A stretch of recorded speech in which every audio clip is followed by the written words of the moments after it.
एउटा मान्छे जहाजमा फसेको हुन्छ। भोकले अत्यन्तै सताउँदा उसले आफ्नै छोरालाई खाने सोच बनाउँछ, तर यो कुरा उसको श्रीमतीलाई थाहा पाएपछि चिरपटले हानेर उसलाई विवश बनाएर समुद्रमा फ्यालिदिन्छन्। त्यसपछि आमा र दुईटा बच्चा बाँच्नका लागि समुद्रमा सङ्घर्ष गरिरहन्छन्। केही समयपछि आमाले एउटा टापु देख्छिन्।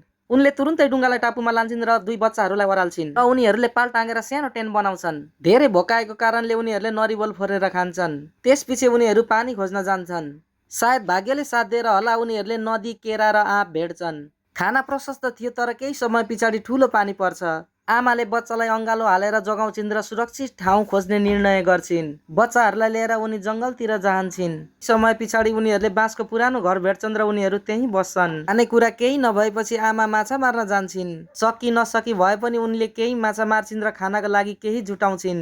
रात परेको कारणले उनले नानीलाई सुताइरहेकी हुन्छन्, तर बाहिरबाट अनौठो आवाज आएको कारणले उनी बाहिर निस्केर हेर्छिन्, तर उनले खासै ध्यान दिँदिनन्। यस्तै गरी उनीहरूको दिनचर्या यसरी नै बित्दै गयो। बिस्तारै उनका छोराछोरी पनि ठुला भए। एक दिन डुङ्गामा माछा मार्न जाँदा उनीहरूलाई सार्कले आक्रमण गर्छ, तर उनीहरूले माछा फ्यालेर सार्कलाई अल्झ्याउँछन् र उनीहरू जोगिन्छन्।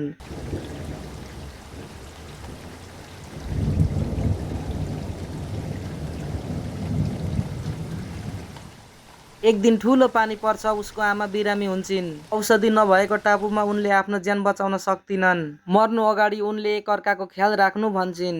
उनले भेटेर पालेको छोरा भए पनि उनले आफ्नै छोरा जस्तो माया गर्थिन्।